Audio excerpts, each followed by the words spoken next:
Hello दोस्तों, PhD का एक नया नोटिफिकेशन स्टार्ट हो गया है जो कि छत्रपति साहू जी महाराज यूनिवर्सिटी से है। दोस्तों ये यूनिवर्सिटी A++ ग्रेड प्राप्त है। इसे दोस्तों कानपुर यूनिवर्सिटी के नाम से भी जाना जाता है। काफ़ी अच्छी यूनिवर्सिटी है दोस्तों ये। इन्होंने सबसे नीचे ये सबसे पहले अबाउट की सेशन है जिसके बारे में यूनिवर्सिटी के बारे में बताया गया है। और दोस्तों आगे इन्होंने एलिजिबिलिटी बताई है सबसे पहले। तो एलिजिबिलिटी के अंदर दोस्तों इन्होंने बताया कि आपके पास में मास्टर डिग्री होनी चाहिए 55% मार्क्स के साथ में यूजीसी 10 पॉइंट स्केल के हिसाब से, और 5% का रिलैक्सेशन दिया जाएगा SC ST OBC non criminal PWD और EWS कैटेगरी वालों के लिए। तो ये यहाँ पर लिखा हुआ है। और ये रिजर्वेशन जो रहेगा वो स्टेट गवर्नमेंट के अकॉर्डिंग ही रहेगा कि आप यदि स्टेट से हैं तो आपको रिजर्वेशन मिलेगा, नहीं तो अदर स्टेट को जनरल कैटेगरी में ही काउंट किया जाएगा। और इन्होंने बताया कि यूनिवर्सिटी इंट्रेंस टेस्ट लिया जाएगा जो कि ऑफलाइन मोड में होगा, कानपुर के अंदर ही होगा ये। और इसका वेटेज 70% का रहने वाला है और 30% का वेटेज इंटरव्यू का रहने वाला है। ये यहाँ पर लिखा हुआ है, आप देख सकते हैं, पॉइंट्स बने हुए हैं। और आगे इन्होंने कुछ और पॉइंट्स दिए हुए हैं जो कि आप रीड आउट कर सकते हैं। ये रिलैक्सेशन की भी बात की इन्होंने कि इसके अंदर भी रिलैक्सेशन मिलेगा और 45% मार्क्स ही चाहिए होंगे क्वालिफाई करने के लिए रिजर्व कैटेगरी वालों के लिए, क्योंकि 50% वाले इसके अंदर पास माने जाएंगे यदि इंट्रेंस एग्जाम के अंदर आते हैं तो। और यदि 2 कैंडिडेट के सेम मार्क्स आते हैं तो उनका जो मार्क्स रहेंगे वो पीजी के मार्क्स काउंट कर लिए जाएंगे, और जिसके ज़्यादा मार्क्स होंगे पीजी के अंदर तो उसको प्रेफरेंस दे दी जाएगी। तो ये यहाँ पर लिखा हुआ है। कुछ और भी रूल्स रेगुलेशन लिखे हुए हैं तो आप ये अच्छे से रीड आउट कर सकते हैं।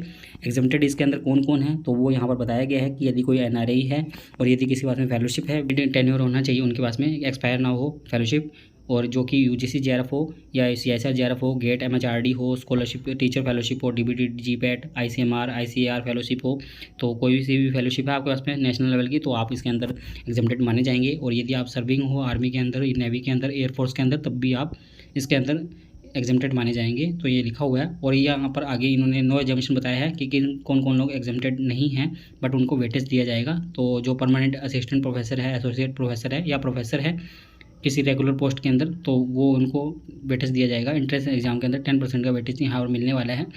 या कोई सेल्फ फाइनेंस कोर्स रन कर रहा है किसी यूनिवर्सिटी द्वारा, कोई टीचर है फुल टाइम, तो वो इसके अंदर कर सकता है, बट उनके पास में 3 ईयर का एक्सपीरियंस होना चाहिए। को भी 10% का वेटेज दिया जाएगा यहाँ पर।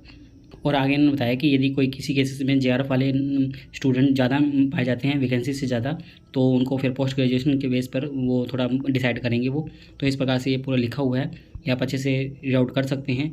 यहाँ पर इन्होंने बताया कि 70 मल्टीपल चॉइस क्वेश्चन आएंगे जो कि प्रत्येक क्वेश्चन 1 मार्क का रहने वाला है, मैक्सिमम 70 मार्क्स का रहेगा। 35 क्वेश्चन आपके रिसर्च मैथोडोलॉजी से आएंगे, 35 क्वेश्चन आपके सब्जेक्ट्स पे से ही रहेंगे। 90 मिनट्स का ये एग्जाम रहने वाला है। तो ये आप इसके बारे में और भी रीड आउट कर सकते हैं। और नेगेटिव मार्किंग यहाँ पर नहीं रहने वाली है। और बाद में मेरिट लिस्ट आपकी प्रिपेयर की जाएगी रिटन टेस्ट और इंटरव्यू के बाद में। और दोस्तों यहाँ पर इन्होंने सीट मैट्रिक्स बताई है जो कि कैंपस और कॉलेज दोनों के लिए है, और सिलेबस भी यहाँ पर बताया गया है कि कौन सा सिलेबस इस पर लागू होगा। तो जैसे कि एग्रीकल्चर इकोनॉमिक्स के अंदर इन्होंने कैंपस के लिए कोई भी सीट नहीं बताई है, कॉलेज के लिए 2 सीट है और इसका सिलेबस ICAR नेट रहेगा। तो ये आप सिलेबस देख सकते हैं। और हम अब आपको बता देते हैं सब्जेक्ट कौन कौन से हैं, और साथ में आप कैंपस और कॉलेज के लिए सीट देख सकते हैं, काफ़ी सारी हैं। Biotechnology, botany, business management, chemical engineering, chemistry, commerce, computer application, computer science and engineering, Deen Dayal शोध, defence and strategic, drawing and painting, economics, education training, electronics and communication engineering, English, food technology, genetics and plant breeding, geography, Hindi, Hindu studies, history, home science, horticulture, journalism and mass communication, law, life science, material science and metallurgical engineering, mathematics, mechanical engineering, medical laboratory, microbiology, music, pharmacy, physical education, physics, plant pathology, political science, psychology, Sanskrit, social work, life long learning and extension, sociology, soil conservation, soil science, statics, Urdu, yoga, zoology. Total 49 subject रहने वाला है। और total seat यहाँ पर campus के लिए 166 है, affiliated college के लिए वो 387 सीट है। तो सीटें काफ़ी ज़्यादा रहने वाली है यहाँ पर। तो आप यहाँ पर देख सकते हैं कि 500+ सीटें यहाँ पर दी गई है।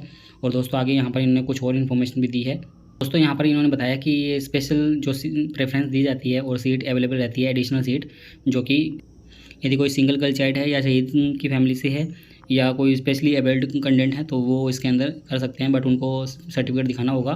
फीस स्ट्रक्चर यहाँ पर इन्होंने बताया है, जो कि ये एप्लीकेशन फ़ीस की बात की गई है। तो एप्लीकेशन फ़ीस 2500 रुपये रहने वाली है जनरल, EWS OBC के लिए, और 1500 रुपये आपके SC ST और PWD कैटेगरी वालों के लिए रहने वाले हैं, जो कि नॉन रिफंडेबल होने वाली है।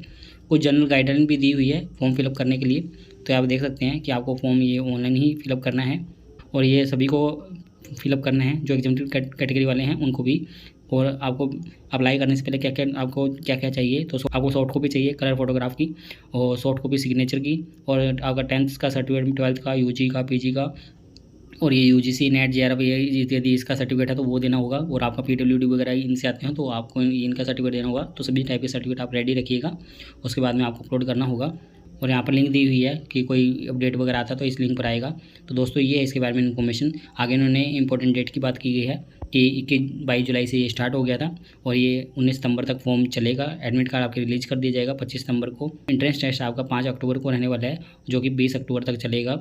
और दोस्तों डिक्लेरेशन कर दिया जाएगा रिजल्ट का, तो वो 30 अक्टूबर को आने वाला है। और जो इंटरव्यू लिए जाएगा वो 15 नवंबर को लिए जाएंगे, सब्जेक्ट वाइज जो भी रहेंगे। फाइनल रिजल्ट आपका 15 दिसंबर को आ जाएगा। काउंसलिंग स्टार्ट कर दी जाएगी 20 दिसंबर को, और आपका ओरिएंटेशन प्रोग्राम जो होगा स्टार्ट 5 जनवरी से होगा। दोस्तों इसके रिगार्डिंग लिंक आपको हमारी वेबसाइट पर मिल जाएगा, जिसका लिंक हम डिस्क्रिप्शन के अंदर दे देंगे। दोस्तों उम्मीद करते हैं आपको हमारे द्वारा दी गई जानकारी अच्छी लगी होगी। यदि आपको हमारे द्वारा दी गई जानकारी अच्छी लगी हो तो आप हमारे चैनल को सब्सक्राइब कर सकते हैं, और आप हमसे टेलीग्राम पर भी जुड़ सकते हैं ऐसे ही पीएचडी से रिलेटेड नए अपडेट के लिए।